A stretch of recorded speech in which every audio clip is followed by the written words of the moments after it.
Почитувани добро вечер, јас сум Александар Видиновски, вие гледате Само вистина, вечерова со Петар Арсовски, добро вечер. Добро вечер, Александар. И Благојче Атанасовски, добро вечер и за вас. Добро вечер, благодарам на поканата.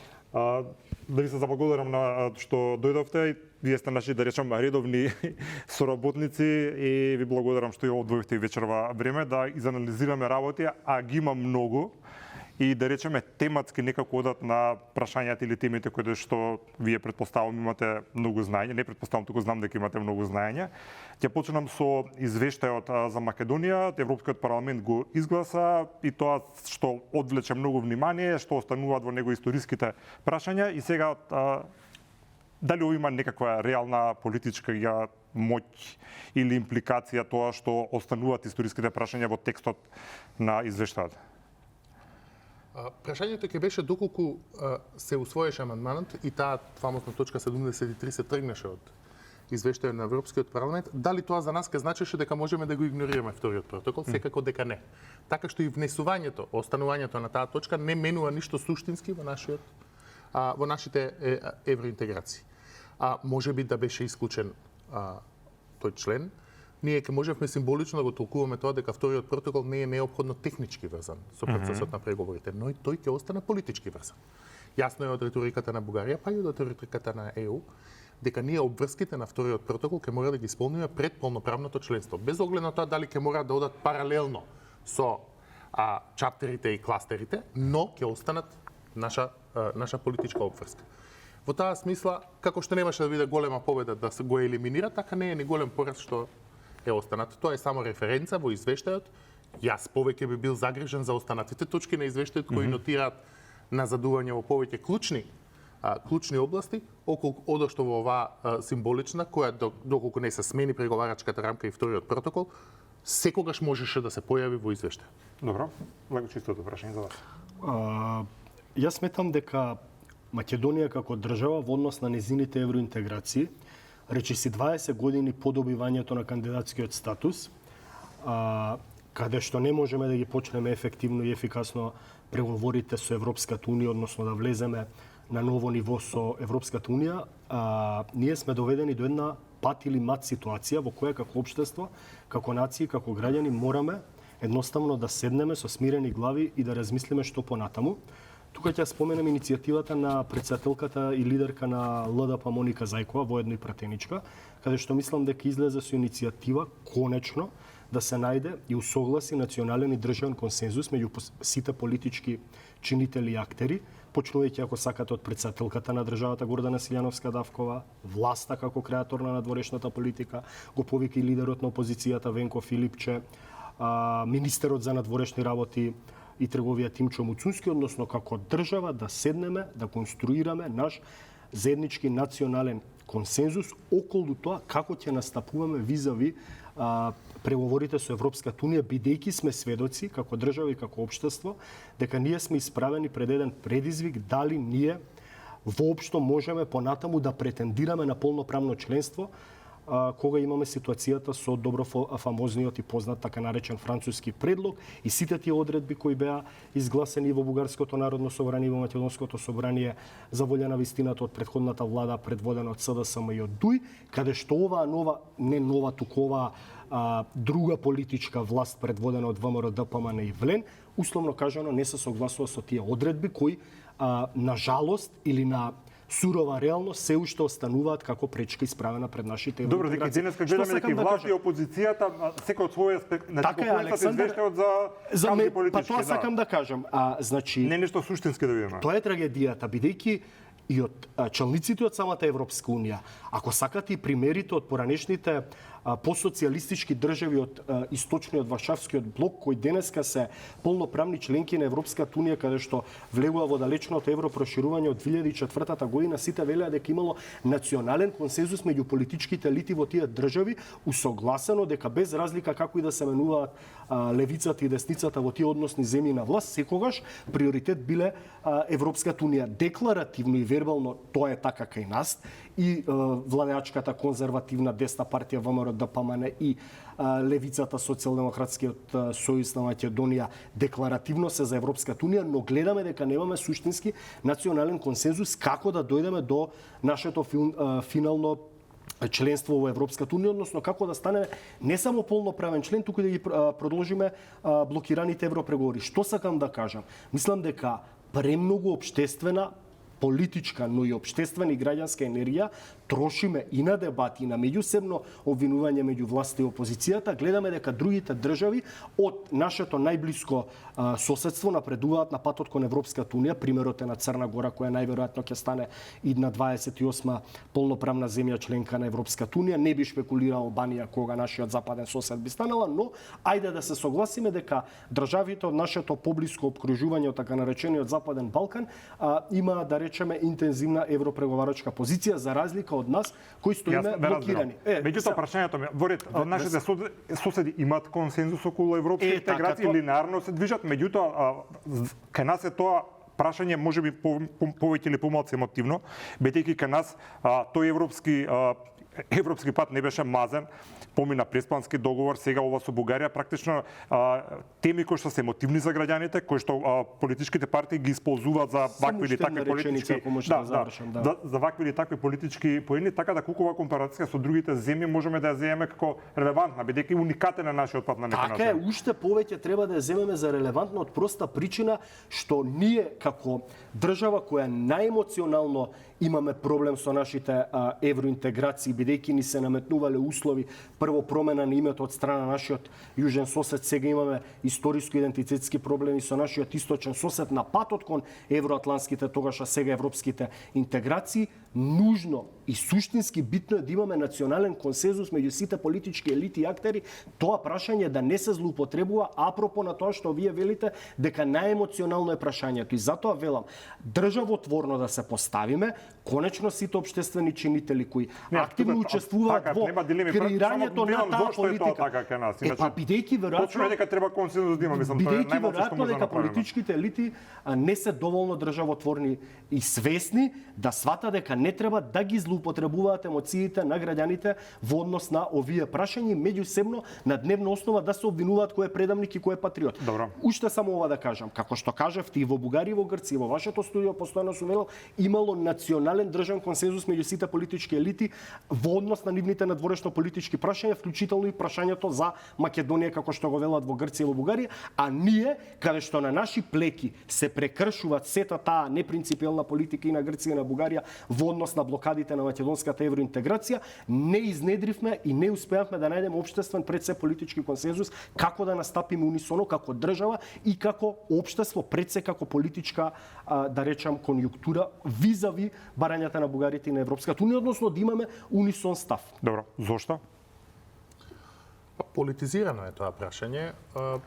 Вака, на прво, јас не сум застапник на тезата дека Македонија има нешто специјално по тежок пат. Добро. Мислам дека многу земји имале тежок пат кон него. На крајот станало прашање на тоа со каков компромис земјата и општеството можело да живее при интеграцијата во ЕУ, бидејќи знаете како колку и да ни звучат нас лошо сега уставните измени, ние ќе треба да правиме уште многу компромиси во текот на преговорите, дури под претпоставка да ги изгласаме. Уставните измени има многу економски параметри, параметри околу квотите, околу трговијата, кои исто така ќе бидат болни за нас и за нашата економија. И принципиелно се согласувам дека некаков национален консензус околу црвените линии би бил полезен во оваа смисла, но не гледам дека во македонскиот политички дискурс се дебатира околу тоа околу што би се постигнал консензусот. Ние имаме сега повеќе стратегии кои лебдат во воздухот. Едната е ќе се сменат условите. Ние околу тоа ли треба да градиме консензус? Дека ќе се обидеме да ги смениме условите, вклучително фамозниот втор протокол. Тие надежи како да се распреснуваат како меур од сапуница со текот на повторувањата на изјавите од високите европски представници. Сакате во Тиват, сакате во Скопје, сакате сега во Брисел. Второто, дали имаме ние консензус околу тоа како да се заштитиме од дополнителни злоупотреби, нешто што власта упорно тврди дека е нивен главен предизвик во понатамошните. Значи, така е, треба да градиме некаков консензус, но таа дебата не може да биде толку аморфна и толку абстрактна. Околу не може да се претвори во тавтологија. Нас не е потребно. Треба да разговараме околу тоа зашто би направиле консензус. Моето мислење е, гледам дека тоа се тркала низ политичкиот дискурс. Ние нема да можеме никогаш да го контролираме однесувањето на Бугарија. Ниту на Европската унија, ниту на Европскиот парламент. Ако бараме заштита во процесот на преговори, таа треба да ја вградиме дома, кај нас. Бидејќи тоа е амбиент кој ние политички целосно го контролираме со нашиот домашен политички консензус. Вие не можете да побарате гаранции од Европскиот совет или од Европскиот парламент, а ниту од Бугарија. Што ќе се случи понатака? Може да се смени влада, може да се смени политика, може да се смени собрание и така натаму. Затоа треба да го бараме политичкиот консензус околу тоа што можеме ние во домашната легислатива или во уставните измени да направиме за да спречиме понатамошна билатерализација. Ве разбирам, вие велите дека условите се тие, дека ние треба да почнеме и наместо да се ЕУ вели. мислам сега заради дебатата. Бидејќи тоа е ставот и на Европската унија генерално, дека тие се условите, дека ние почнуваме, меѓутоа вие велите дека ние треба дома самите да се заштитиме од евентуални пречки кои што би можеле да бидат на патот и кои што се стравуваме дека ќе се случат. Меѓутоа дали сега, ајде тоа е една патека која што треба да ја поминеме, дали не е релевантна или корисна идејата таа патека колку што можеме пред да почнеме да го одиме патот да исправиме, да ги намалиме шансите да удриме во некој бугарско вето или не.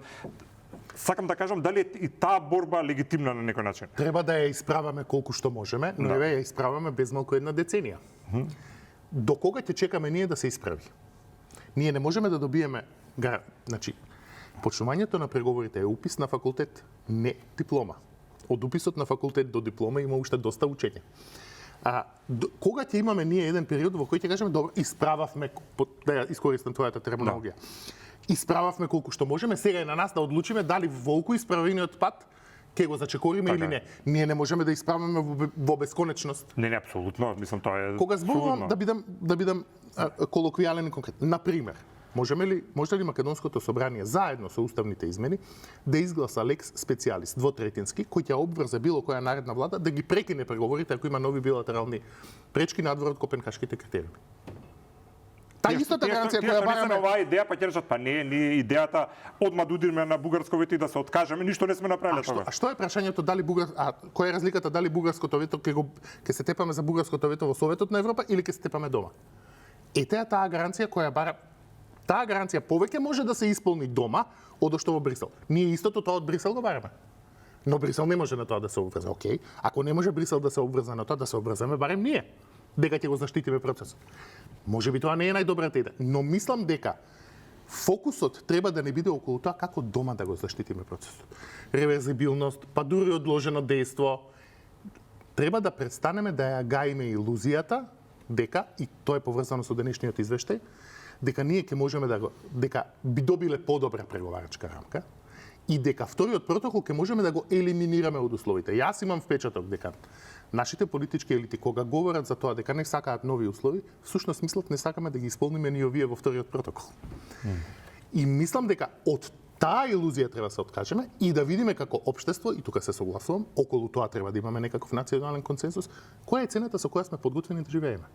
А која е цената над која велиме, видете, ова е за нас прескапа. Две подпрашања. Идеја така како што велите, дека вие со други збори кажувате дека нема искрена волја да се спроведат работите кои што треба кои што се обврзала поранешната влада и сепак и тоа е македонска влада има континуитет, нели да ги направиме. Ако е така, зошто не би сакале тоа да го направат?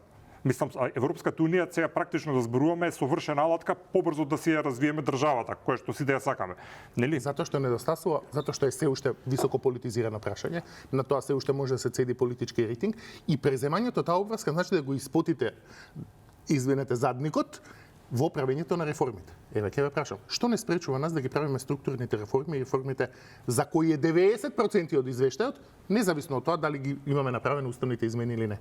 Уставните ли измени или не спречуваат да воведеме напредок во правосудството и во борбата против криминал и корупција? Уставните измени ли не спречуваат да направиме функционална економија? Уставните измени ли не спречуваат да направиме помирна етничка држава или подемократска или Истото прашање, зошто според вас тоа не се прави? Затоа што мислам дека со други збори вие велите, мислам не вие, вашето мислење и други го делате реално во студиото дека ние без Европската унија како генерација не сме доволно способни сами да се средиме државата или не сакаме или добро ни е вака. Видете, тоа не е мислење. За тоа имаме емпириски доказ. Ние имаме серија извештаи во кои додека стои политичкиот дел, Бугарија, уставните измени и така натаму, техничкиот дел се влошува. Ние имаме емпириски доказ дека секогаш кога политичкиот дел се движел напред, техничкиот дел го следел.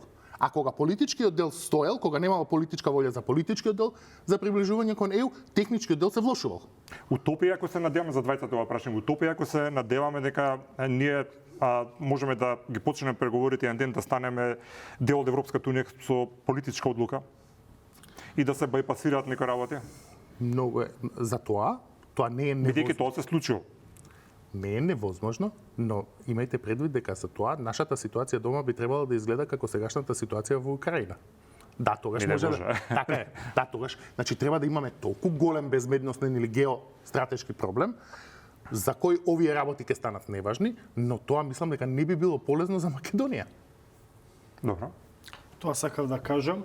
За мене, освен што е утопија, јас сум поборник и пристапник на тезата дека лично мене, ако ме прашате да ми понудат Македонија да стане полноправна членка на Европската унија без да ги исполни ефективно и ефикасно копенхагенските критериуми, да го трансформира своето општество и својата економија, да стане држава уредена по европски терти, па да стане членка по некој заобиколен пат, да речеме по однос на политичка одлука, јас не би се согласил, бидејќи чуму тогаш Македонија би била членка на Европската унија ако ги има истите суштински проблеми за кои говориме овие 35 години на независност и повеќе. А случајот со Бугарија, што мислите? Па јас не сакам, например, Македонија да стане членка на Европската унија тип на Бугарија, да ги има истите проблеми како што Бугарија 20 години по. Меѓутоа и вие од ова студио велите дека од кога Бугарија стана земја членка на Европската унија, толку BDP-то им порасна, толку им даваат за автопати, значи се развива како држава. Не само тоа, и во преговорите им давале многу пари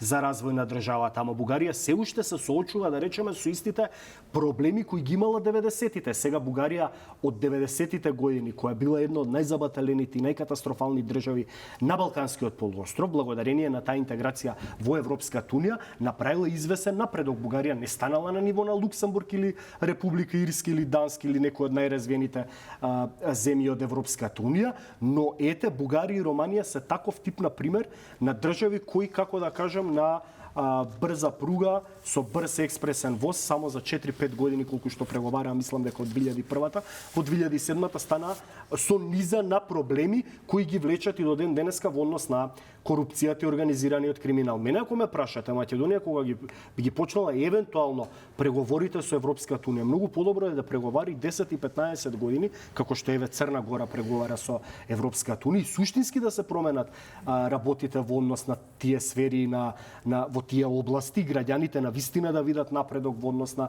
владење на правото и борбата против корупцијата и организираниот криминал. Ако сакате, најмногу ќе почнеме од, не знам како да кажам, амбиенталниот воздух, управувањето со отпадните води и заштитата на животната средина. По сите параметри ние сме најкатастрофална држава на европскиот континент, дури ги мериме тие параметри да Скопје и останатите македонски градови нели се едни од најзагадените. Зарем сакаме ние да влеземе во Европската унија? Ние за таа гасификација зборуваме 25 години, ама со гасификацијата на Скопје ќе се реши загадувањето, барем добар дел. Добро, еве и пречистителни станици, например, во Бугарија се многу финансирани со европски пари на пречистителни станици за управување со отпадните води. Сакам да кажам, многу е попаметно за нас како општество и како нација и како граѓани да влеземе во Европската унија на вистина преговарајќи по тие 36 копенхагенски критериуми, односно поглавја, да ги смениме состојбите во сите тие аспекти на општественото живење. Ако отидеме да играме фудбалскиот надпор, да ги поминеме сите тренинзи како што треба, да бидеме после конкурентни на теренот, колку некој да не стави игри, да не знаеме како тоа е сосема. Апсолутно. Сега, работата е што ние за жал сме блокирани да влеземе во почеток на тие преговори, каде што јас не сум експерт по, како да кажам, евроинтеграција или право на Европска унија, но сите велат и од емпириските примери што веле Шарсовски од преостанатите држави од Источна Европа, кажуваат дека најмногу напредок тие општества направиле во тие европреговори, кога условно кажано се вршало притисок од институциите и телата на Европската унија да ги затворите тие кластери, да речеме дали имате мерливо подобрување на владењето на правото и борбата против јавната администрација, реформа, не знам, ова како се вели, уредување на демократски европските стандарди, па ние пред 5-10 години имавме нотирани извештаи дека не сме капацитетни да спроведеме едни фери демократски избори. За волја на вистината во последните неколку години или да речам деценија назад, веќе сме се подобриле на тој план. Сакам да кажам, Македонија како држава се соочува и се соочувала со огромен број на проблеми и треба низ децениите во да ги решаваме за да се подобри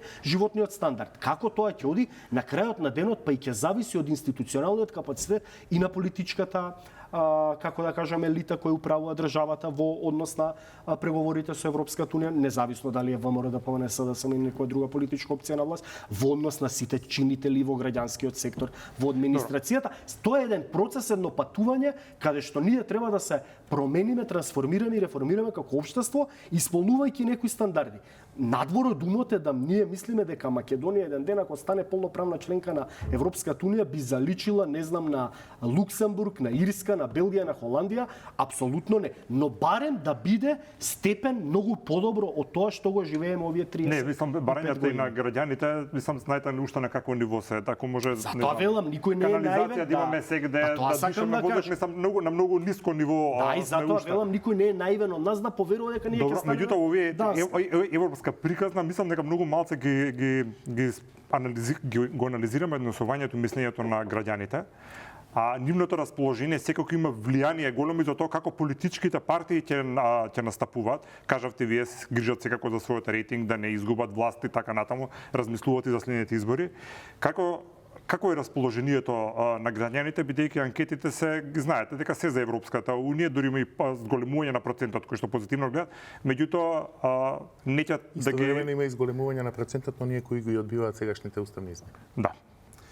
Како тоа се менаџира на некој начин? Видете, и како се работи со тоа? Ние тој политички дискурс го направивме многу токсичен.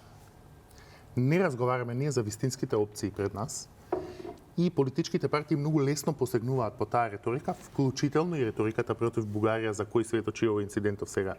Претпоставам ќе го зборуваме. Да. И во таа ситуација ви имате една политичка елита која ја обоила куќата со црвени зидови и после вика видите ја во куќа со црвени зидови не живеа.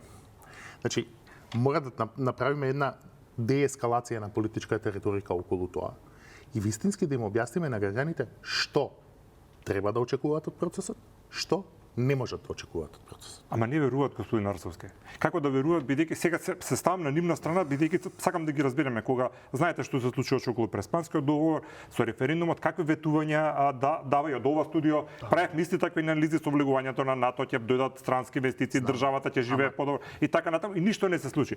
Значи денеска 8 години од подпишувањето на Преспанскиот договор, ние уште не сме ги почнали ни преговорите. Името го сменивме, мислам. Го сменивме ли? Кој политичар сега зборува Северна Македонија?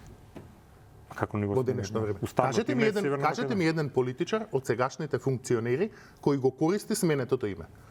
Од функционерите не сум го слушал, меѓутоа политичари денеска од студио велат Северна Македонија. Кој? Па еве да речеме од албанскиот политички блок многу само често. Албанците. Ние дали навистина сме го сменили и го почитуваме Преспанскиот договор? Немам јас таков впечаток. Напротив, имам впечаток дека има еден наратив во општеството, ќе го вратиме името. Го игнорираме тоа што сме го подпишале.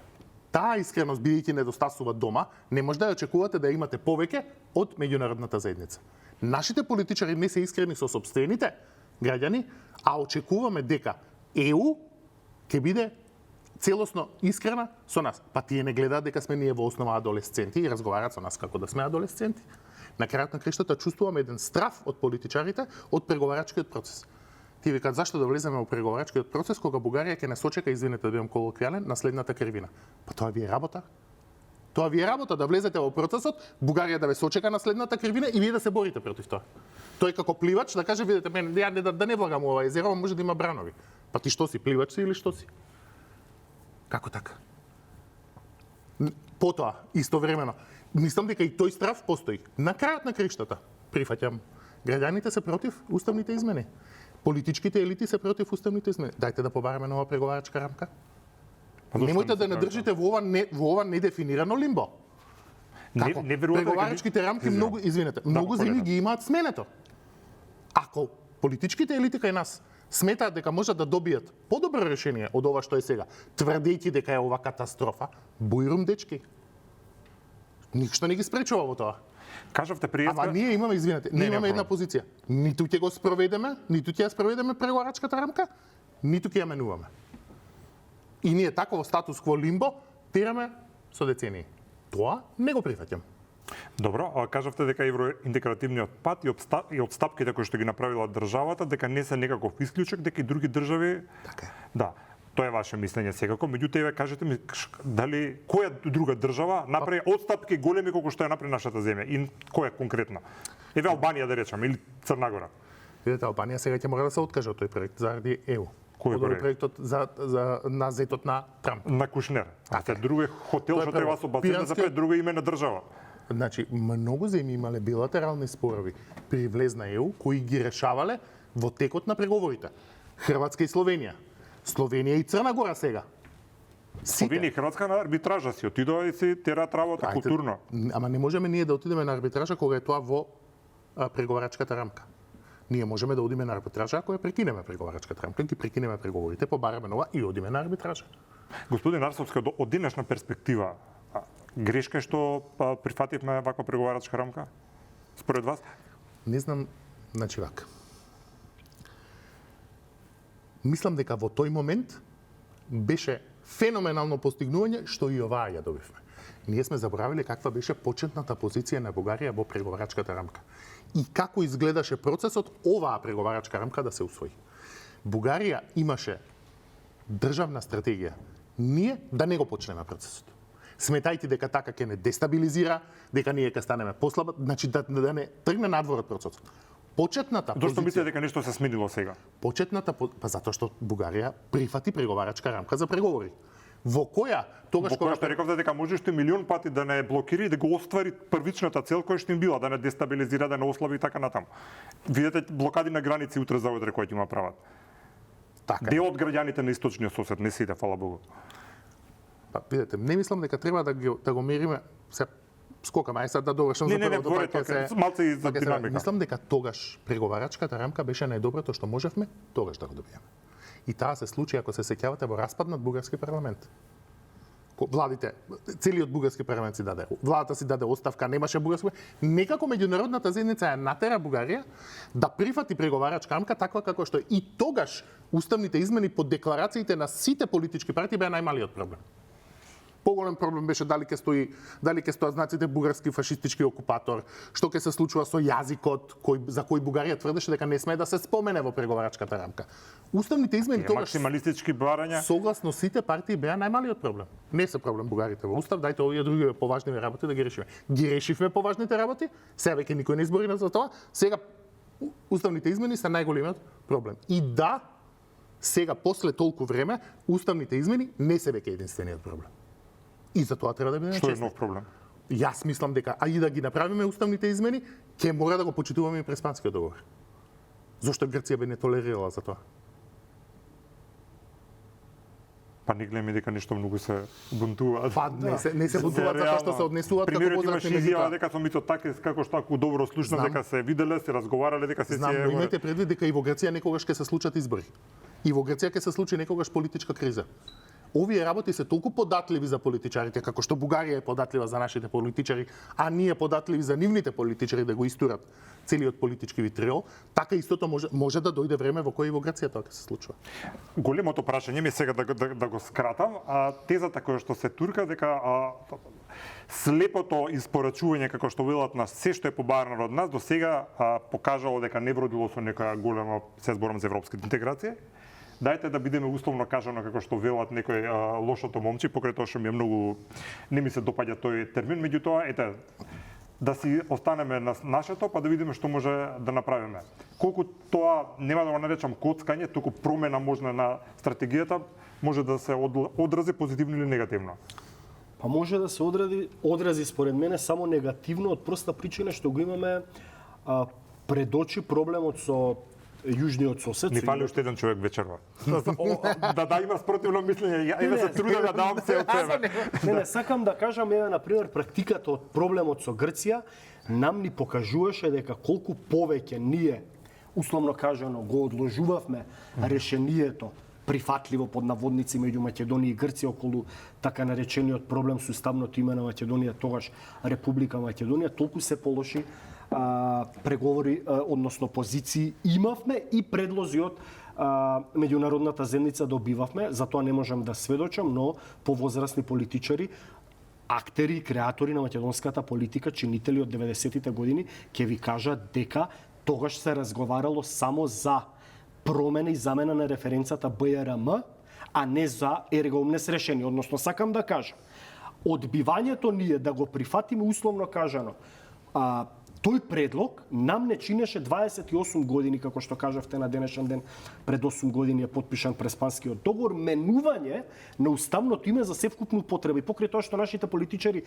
колоквијално и вербално не го користат името Република Северна Македонија, што на мое големо изненадување немаме реакции ни од грчкиот премиер Кириакос Мицотакис и министерот за надворешни работи Гера Патритис, кои доаѓаат од десничарска политичка партија Неа Демократија, која беше противник на Преспанскиот договор.